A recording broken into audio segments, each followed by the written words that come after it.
अस्सलाम वालेकुम दोस्तों, आप देख रहे हैं मेरा YouTube चैनल। और आज हम अपनी वीडियो में आपको जो बात बता रहे हैं वो शायद आपको एक नई लगी और चौंकाने वाली लगे या फिर हैरान करने वाली लगे, लेकिन हम जो भी बात करेंगे वो आपके साथ सबूत के साथ और एक ऑथेंटिक प्रूफ के साथ बात करेंगे। आजकल मीडिया में, मेन स्ट्रीम मीडिया में और इंटरनेशनल मीडिया में ये बात बड़ी ज़ोर शोर से रनिंग कर रही है कि कतर पर इस्राइल ने जो हमला किया है वो हमला इस्राइल ने कतर को विदाउट इंफॉर्मेशन दिए और अमेरिका को इंफॉर्मेशन देने के बाद किया है। इसके पीछे क्या हक़ाइक़ हैं और आलमी मुबस्सरीन और उस टाइम का जो डेटा है, जो एयर ट्रैफिक डेटा है, उसी से क्या प्रूव हुआ है और उससे क्या दिखाई दे रहा है कि जब इस्राइल के जेट, यानी कि जिनका तादाद 10 जेट था जिसमें F-35 जहाज थे, उस टाइम एयर में यानी कि एयर ट्रैफिक में और दो वो जहाज कौन थे जो उन जहाजों को रिफिलिंग देते रहे। वो जहाज किस अड्डे से उठे थे? वो ब्रिटिश जेट और अमेरिकन टैंकर जो ऑयल प्रोवाइड कर रहा था during the attack on the Qatar in Doha city, वो पेट्रोल और यानी कि वो फ्यूल कैसे दिया जा रहा था।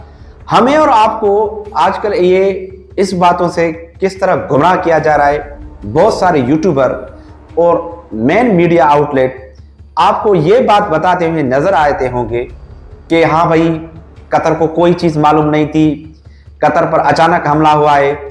लेकिन जब ये इन्वेस्टिगेशन आगे बढ़ रही है और आलमी मीडिया में मुबस्सरीन एनालिसिस कर रहे हैं, तो उन बातों से जो बात अब जाहिर हो रही है, मैं आपको वो बात आपके सामने रखने जा रहा हूं। आगे आप खुद ही समझ जाएंगे कि ये जो अटैक दोहा पर हुआ है वो इस्राइल ने किसकी मर्जी से किया है और इसके पीछे इस अटैक के एग्रीमेंट में कौन कौन से ममालिक और कौन कौन से स्टेट इन्वॉल्व हैं और वो किस तरह हमें और आपको यानी कि आलमी मीडिया को धोखा दे रहे हैं। हम उस बात से अब पर्दा उठाएंगे।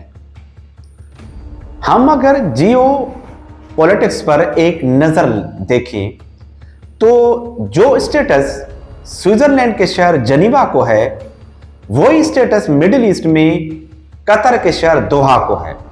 यानी कि कतर को सारी दुनिया में एज अ मीडिएटर तौर जाना जाता है। इसका आगाज 2001 से लेकर जब से ये स्वाम डील हुई है ऑयल और रिफाइनरीज की, तब से लेकर कतर अमेरिका का एक स्ट्रेटेजिक पार्टनर तौर सामने आया और वहां पर अमेरिका ने अल उदेद नामे एक बेस भी बनाई, जहां पर ज्यादातर जो अमेरिकन डिप्लॉयड हैं यानी कि जो अभी मौजूद हैं वो एयरफोर्स के हैं। वहां पर जदीद जहाज, जदीद मिसाइल सिस्टम सब कुछ लगा हुआ है और इन सब चीज के डिप्लॉयमेंट होने के बावजूद ये जो हमला दोहा पर इस्राएली एयरफोर्स के किया गया है, उस हमले की वजूहात जो आज हमें और आपको गुमराह किया जा रहा है कि इसकी इंफॉर्मेशन कतर को नहीं थी।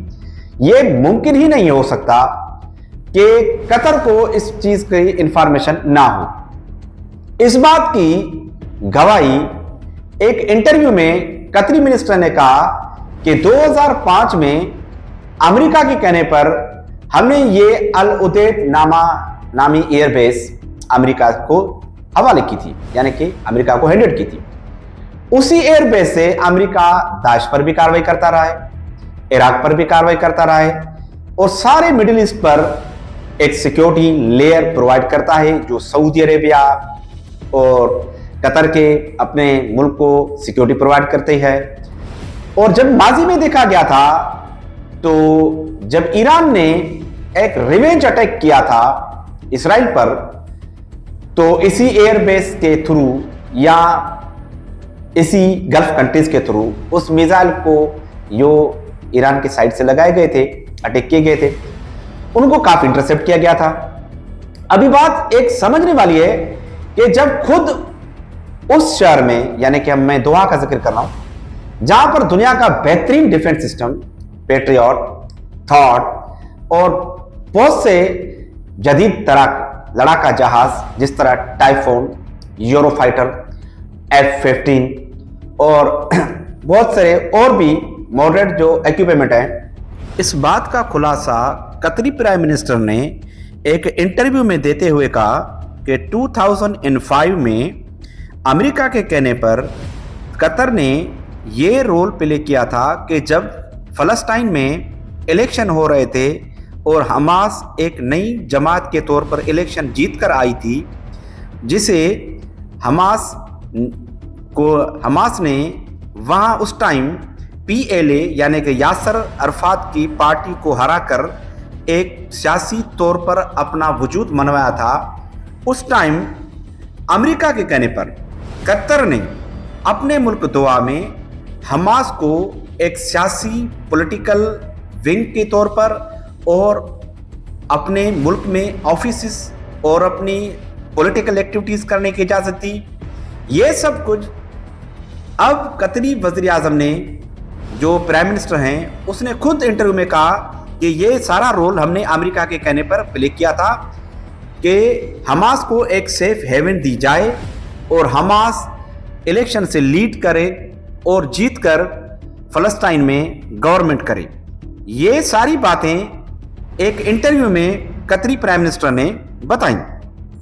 CNN के एक मारूफ सहाफ़ी, जर्नलिस्ट, एंकर ने, जिसका नाम मिक्की एंडरसन है, उसने जब कतर के प्राइम मिनिस्टर से सवाल किया कि इसराइल के हमले के बाद अब कतर कहाँ स्टैंड करता है, तो कतरी प्राइम मिनिस्टर के जो जवाब थे वो काफ़ी बौखलाहट से भरे थे। उसने ये कहा कि हम इस वक्त कुछ भी नहीं कह सकते, हमारे साथ धोखा हुआ है और अब ये सारा जो मिडिल ईस्ट है वो अब रिस्क पर है। और जब उसने, मिक्की एंडरसन ने दूसरा सवाल किया कि क्या आप मुस्तकबिल में आप मेडिशन का रोल प्ले करेंगे, यानी कि इसराइल वर्सेस यानी कि हमास, तो उसने कहा कि ये अब एक सारी बात सवाल या निशान लगती है कि हम आगे चलकर कोई मीडिएशन का रोल प्ले करेंगे। अब ये बातें जो मिक्की एंडरसन के इंटरव्यू में प्राइम मिनिस्टर के मुंह से निकली है, तो इन बातों ने एक खुद सवाल पैदा कर दिए।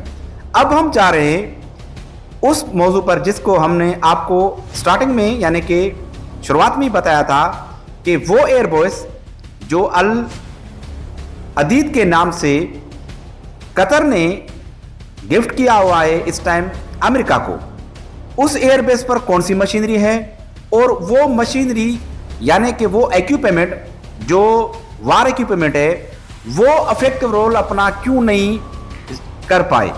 आगे कतरी प्राइम मिनिस्टर ने यह कहा कि ये जो हरकत नेतन्याहू ने की है दोहा पे अटैक करके, इस अटैक के बाद अब किसी चीज़ की गारंटी नहीं दी जा सकती कि वो जो हॉस्टेज हमास के पास थे अब इसकी कोई वापस आने की या उसके साथ मेडिएशन करने की कोई उम्मीद बाकी रही।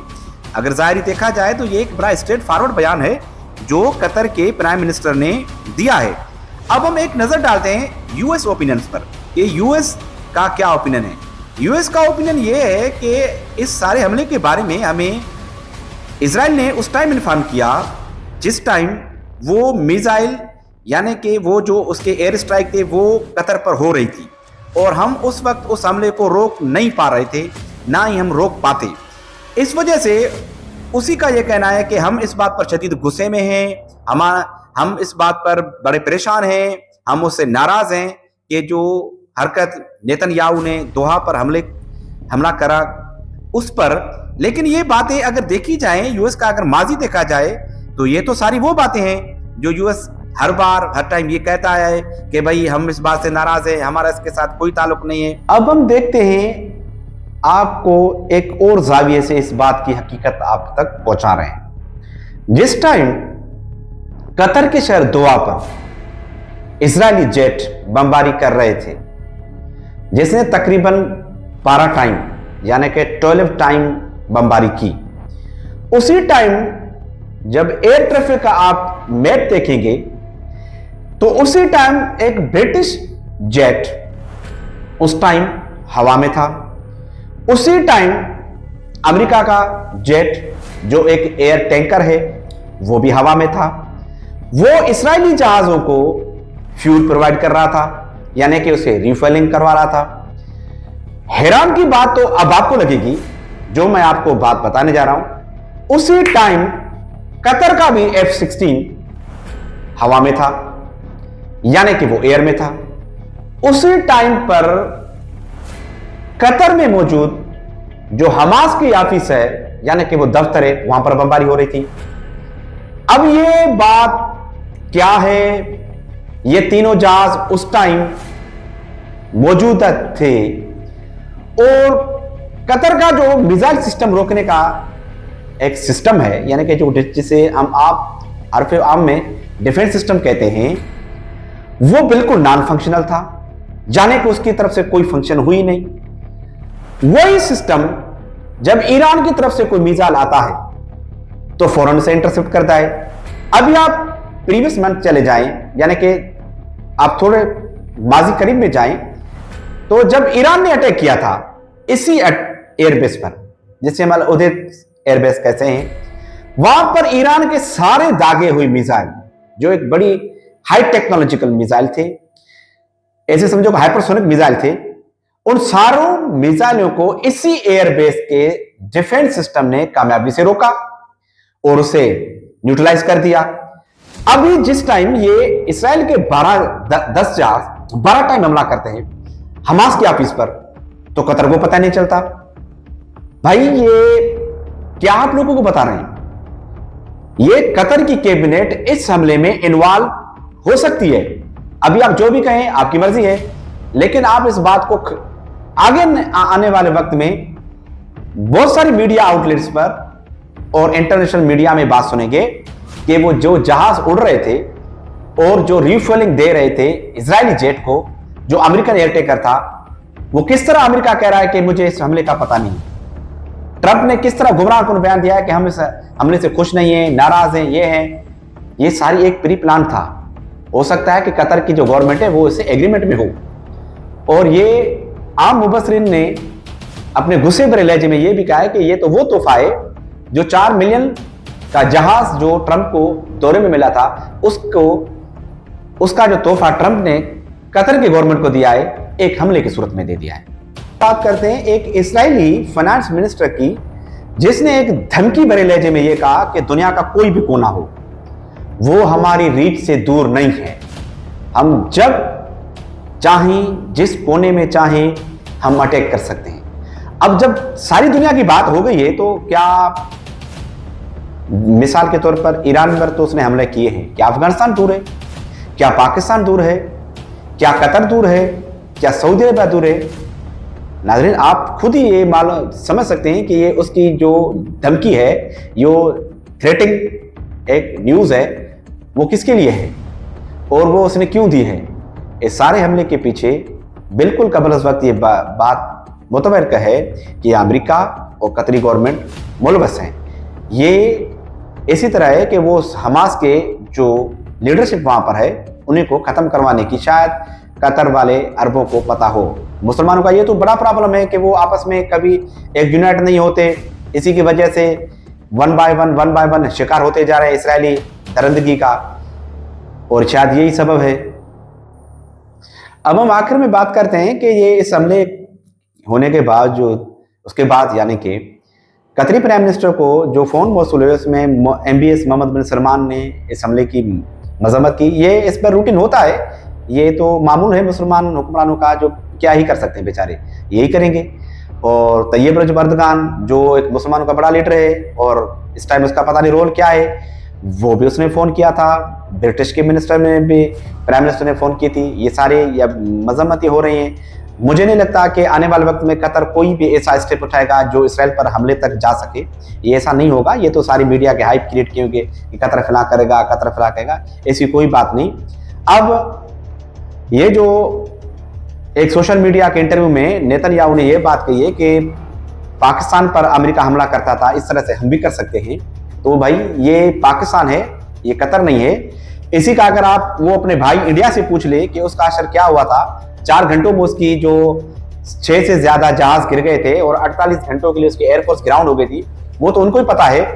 क्योंकि उस टाइम भी ये अरब ममालिक पाकिस्तान को ये कह रहे थे कि हमला नहीं करना है, बस तुम उसको छोड़ दो, अब तुम रिटेलिएट ना करो। पाकिस्तान को पीस का सबक दे रहे थे, लेकिन पाकिस्तान ने एक बड़ा बोल्ड डिसीजन उठाया और एक बड़ा करेक्ट डिसीजन उठाया, जो इंडिया पर अटैक की, इंडिया के एयरफोर्स को तबाह किया, बहुत सारे जहाज़ों के जो है ना वो शूट डाउन कर दिए।